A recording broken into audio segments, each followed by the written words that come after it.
आपने कई बार सुना होगा कि गाय को बचाना है, काऊ स्लॉटर रोकना है, पर क्या गाय का स्लॉटर रोकना बिना मिल्क इंडस्ट्री को बंद किए हुए पॉसिबल भी है? और अगर आपका जवाब है हाँ, आज तक किसी ने इस सॉल्यूशन को इम्प्लीमेंट क्यों नहीं किया है? मिल्क इंडस्ट्रीज को चाहिए दूध देने वाली गाय, दूध देने वाली गाय से आते हैं बच्चे, और हर बच्चे को पालना फार्मर्स के लिए फाइनेंशियली पॉसिबल ही नहीं है, तो उन्हें या तो रोड पर छोड़ दिया जाता है या स्लॉटर हाउस में बेच दिया जाता है। अब ये तो सबको पता है, इसके लिए वीडियो थोड़ी बनाऊंगा। Welcome to the second video on this channel. और आज हम बात करेंगे उस टॉपिक के बारे में जहां पर लोग अक्सर गलत सवाल पूछते हैं। लोग पूछते हैं कि गाय का स्लॉटर कैसे रोका जाए, पर असली क्वेश्चन पता है क्या है? क्या हम गाय को बचाने की असली कीमत चुकाने के लिए तैयार हैं?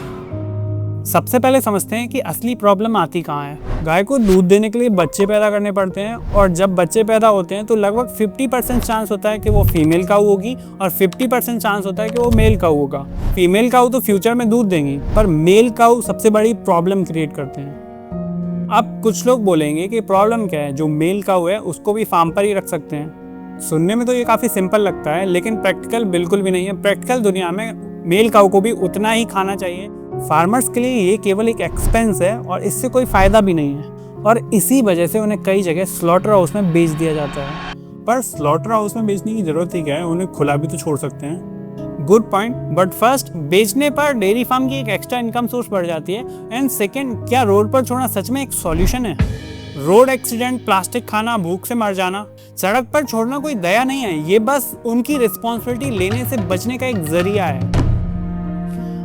अब एक और इंटरेस्टिंग बात, नेचुरली गाय उतनी रेट से रिप्रोड्यूस नहीं करती हैं जितनी डेयरी सिस्टम्स में करवाई जाती हैं, और जनरल कंडीशंस में गाय का रिप्रोडक्शन रेट नेचुरली लिमिटेड रहता है।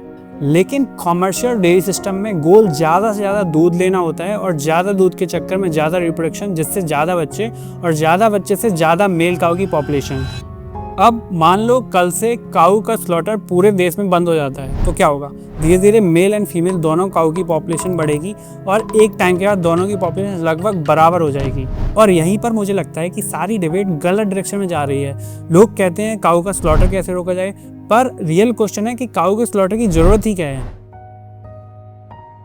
अगर एक ऐसी पॉलिसी लेके आए जिसमें हर फार्म में एक फीमेल काऊ के साथ एक मेल काऊ को भी मेंटेन करना पड़ेगा, तो इससे होगा क्या?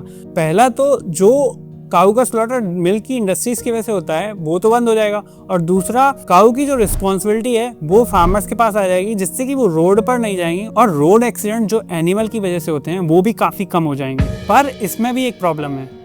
सब सही तो लग रहा है, प्रॉब्लम क्या हो सकती है? प्रॉब्लम सिर्फ एक है कि दूध महंगा हो जाएगा, क्योंकि आप फार्मर्स को सिर्फ दूध देने वाली गाय को ही खाना नहीं खिलाना है, उसको उसके साथ वाली मेल काऊ को भी मेंटेन करना है, और अगर गाय रिटायर हो जाती है तो उसे भी मेंटेन करना है। और यहाँ पर मुझे लगता है कि असली कल्प्रिट मिल्क इंडस्ट्री नहीं है, असली कल्प्रिट है कि हमें सस्ता दूध चाहिए।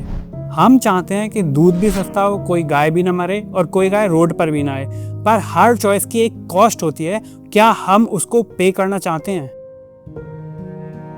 अगर हम सच में गाय को बचाना चाहते हैं तो सवाल ये नहीं है कि मिल्क इंडस्ट्री बंद होनी चाहिए या नहीं, सवाल ये है कि क्या हम गाय की पूरी जिंदगी का खर्चा उठाने के लिए तैयार हैं भी या नहीं। क्योंकि प्रॉब्लम दूध नहीं है, प्रॉब्लम है दूध का सस्ता होना।